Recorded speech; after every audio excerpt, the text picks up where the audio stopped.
Okay guys, moving on in the next video here on Harrison Bergeron.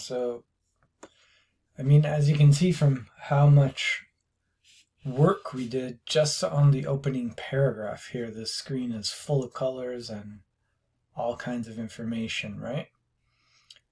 So what we talked about before about the short story form of text, it's going to have heavy density and heavy complexity, especially in the exposition, okay, as things are set up in the story.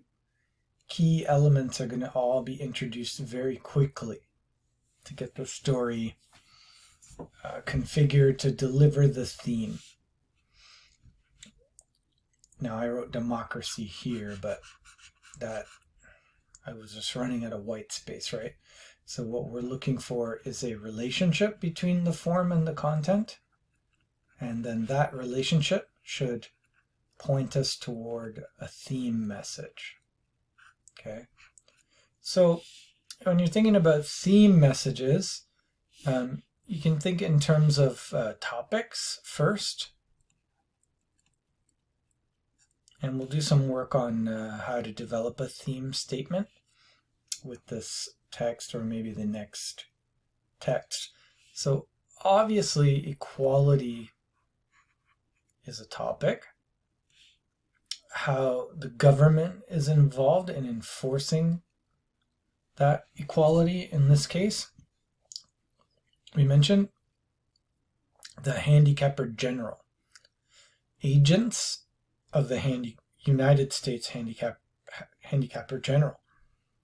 So this is like a government official office, and they have agents who are like enforcement agents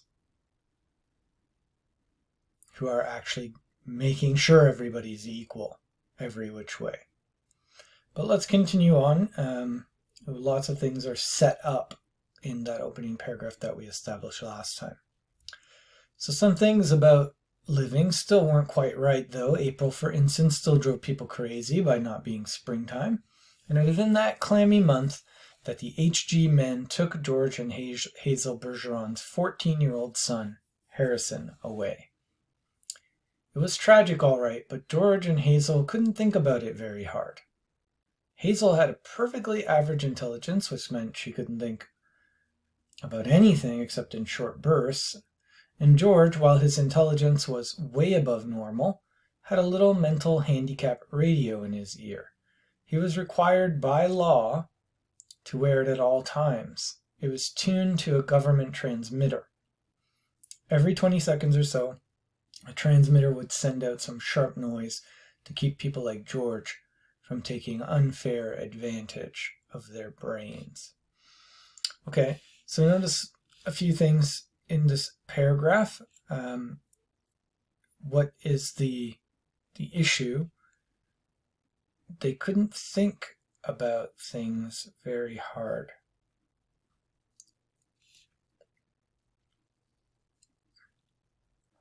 Hazel, because she's not that smart. George, because of the mental handicap that the government is forcing him to wear by law. Okay, so remember, these constitutional amendments are all by law. Which means that the enforcement of these restrictions is legal. So basically, unfairness has been legalized in the name of fairness.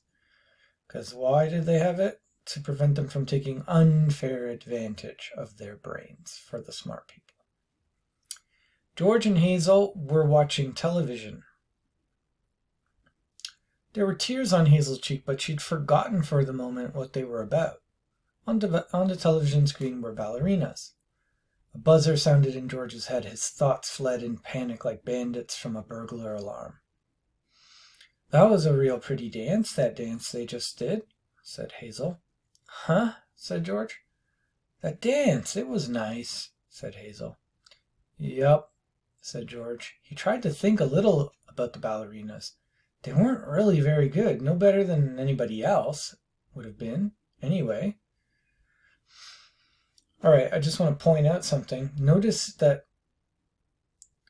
George's thoughts fled in his mind like bandits from a burglar alarm. That's making his thoughts are like criminals. What's a bandit? It's a criminal. And so free thinking, thinking outside of the box, not thinking according to the government, is illegal. And so even the metaphor here, or sorry, the simile, because they use the word like, is mirroring the reality in this dystopian society. Even the thoughts are like criminals. They were burdened, that is, the ballerinas were burdened with sash weights and bags of birdshot. And their faces were masked so that no one seeing a free and graceful gesture or a pretty face would feel like something the cat drug in. George was toying with the vague notion that maybe the dancers shouldn't be handicapped, but he didn't get very far with it before another noise in his ear radio scattered his thoughts. George winced. So did 2 of the 8 ballerinas. Okay, so the ballerinas, actually, 2 of them, also have the radio transmitter in their ear. So we got the radio transmitter is for intelligence.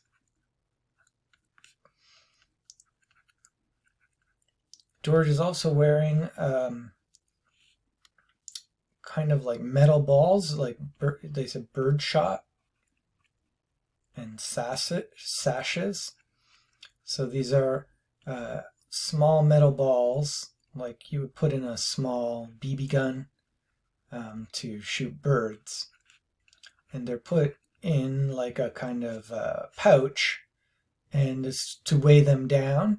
So that's for the physical strength. And so that means, you can have multiple handicaps in this society. George has at least 2 that we've seen. Hazel saw him wince. Having no mental handicap herself, she had to ask George what the latest sound had been. Sounded like somebody hitting a milk bottle with a ball-peen hammer, said George. I think it would be real interesting hearing all the different sounds, said Hazel, a little envious. All the things they think up. Said George.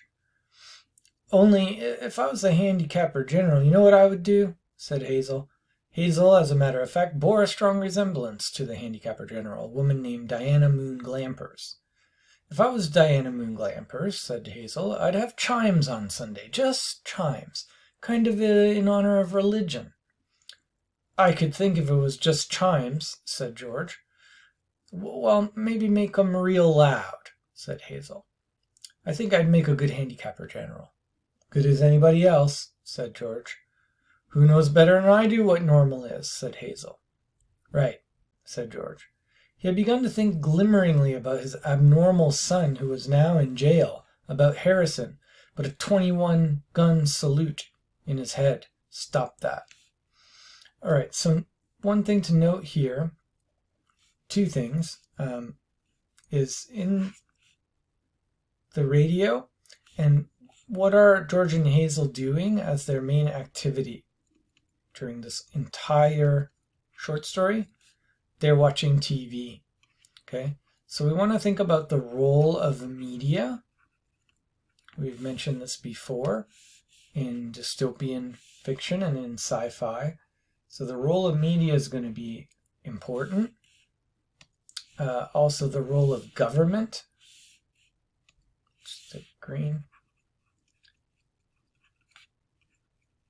So we've already seen lots of involvement from the government here. So the role of government. And there's always a relationship of how the government uses media, like in Fahrenheit 451. So they're just like watching TV the whole time. That's all they do. They just talk and watch TV. So the government is using the TV as a form of media to condition and control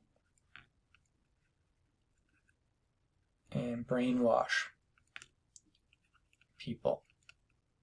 They're thinking. And of course, the radio in the ear is also controlling their thinking by not allowing them to think. Boy, said Hazel, that was a doozy, wasn't it? It was such a doozy that George was white and trembling, and tears stood on the rim of his red eyes. 2 of the ballerinas had collapsed to the studio floor and were holding their temples. All of a sudden you look so tired, said Hazel. Why don't you stretch out on the sofa so you can rest your handicap bag on the pillows, honey bunch? She was referring to the 47 pounds of birdshot in a canvas bag, which was padlocked around George's neck.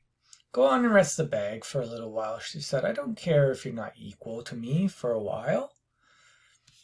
Okay, now we can see some of the extreme exaggeration, right? The sound is so loud and powerful in their heads that the ballerinas fall to the ground, right? And George's eyes are watering and his whole body is white and trembling. And he's got 47 pounds of this metal clung to his neck with a padlock. So, of course, we're in satire here, right? We have some exaggeration that is kind of ridiculous going on.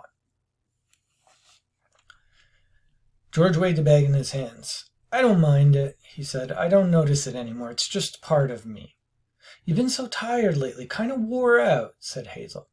If there was just some way we could make a little hole in the bottom of the bag and just take out a few of them lead balls. Just a few. 2 years in prison and $2,000 fine for every ball I took out, said George. I don't call that a bargain. Okay, so notice here how extreme the penalty is for breaking the law. Just one little tiny, ball of metal is going to be 2 years in prison and $2,000 fine just for one little ball. Okay, so this is insanely severe